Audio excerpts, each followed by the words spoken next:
దేశవ్యాప్తంగా విస్తరించిన భారీ సైబర్ మోసాల నెట్వర్క్ను హైదరాబాద్ నగర పోలీసులు ఛేదించారు. ఆపరేషన్ అక్టోపస్ 2.0 పేరుతో చేపట్టిన ఈ ఆపరేషన్లో భాగంగా 9 రాష్ట్రాల్లో 32 మంది బ్యాంక్ అధికారులతో సహా మొత్తం 52 మందిని అరెస్ట్ చేశారు. ఈ వివరాలను Hyderabad police commissioner VC Sajjanar మీడియాకు వెల్లడించారు. వారం రోజుల పాటు 16 ప్రత్యేక పోలీసు బృందాలు మహారాష్ట్ర, ఢిల్లీ, రాజస్థాన్, పశ్చిమ బెంగాల్, కర్ణాటక, గుజరాత్, ఆంధ్రప్రదేశ్, తెలంగాణ, బీహార్ రాష్ట్రాల్లో ఏకకాలంలో ఈ ఆపరేషన్ నిర్వహించాయి. అరెస్ట్ అయిన వారిలో సైబర్ నేరగాళ్లకు సహకరించిన 32 మంది బ్యాంక్ అధికారులు, మోసపూరిత లావాదేవీల కోసం తమ ఖాతాలను వాడడానికి అనుమతించిన 15 మంది మ్యూల్ ఖాతాదారులను, నేరగాళ్లకు ఈ ఖాతాలను అందించే 5 మధ్యవర్తులున్నారు.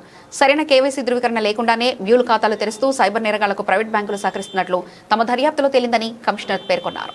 అందరికీ నమస్కారం.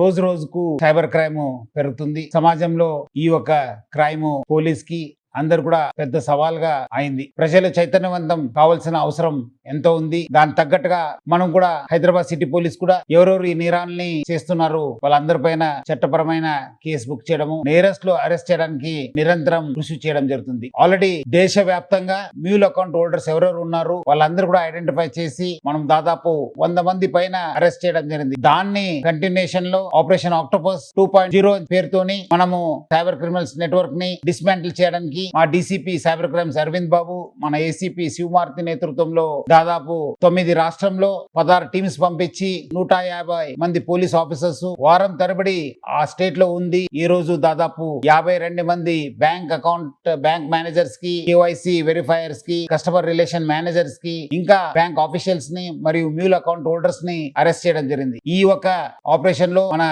టీమ్ మెంబర్స్ అందరూ కూడా నా తరపు నుంచి, హైదరాబాద్ సిటీ పోలీస్ తరపు నుంచి పేరుగా అభినందిస్తున్నాను. ఫిబ్రవరిలో ఈ ఒక ఆపరేషన్ ఆక్టోపస్ ని మనము స్టార్ట్ చేయడం జరిగింది. దాదాపు 117 మందిని అరెస్ట్ చేశాను. మళ్ళీ మన ఇన్వెస్టిగేషన్ కంటిన్యూ చేశాను. దీంట్లో ఆల్మోస్ట్ 9 స్టేట్స్ లో ఉంటూ దాదాపు ఈ ఒక 52 మందిలో 32 మంది బ్యాంక్ ఆఫీసర్, దాంట్లో 10 important banks managers, custom relation managers, KYC verifiers, 10 mule account holders ని, 5 మెంబర్స్ అకౌంట్ సప్లయర్స్ ని అరెస్ట్ చేయడం జరిగింది. Banks AU small finance bank, Bandhan bank, Federal bank, IDFC first bank, IndusInd bank, Karnataka bank, Karur Vysya bank, Equitas bank, HDFC bank అధికారుల్ని arrest చేయడం జరిగింది. Mule account మొత్తం మనం analyse చేసినప్పుడు బ్యాంక్ ఆఫీషియల్స్ ఒక నెగ్లిజెన్స్, ఒక ప్రమేయం చాలా అంటే చాలా కనిపించింది. ఎందుకంటే ఈ రోజు సైబర్ క్రైమ్ కావాల్సిన మెయిన్ ఆక్సిజన్ ఈ మ్యూల్ అకౌంట్స్. ఎవరెవరు మ్యూల్ అకౌంట్ హోల్డర్స్ ఉన్నారు, అకౌంట్ సప్లై చేస్తారు, దానికి వాళ్ళకి హెల్ప్ చేసిన బ్యాంక్ ఆఫీషియల్స్ వల్లనే ఈ రోజు ప్రజలు చాలా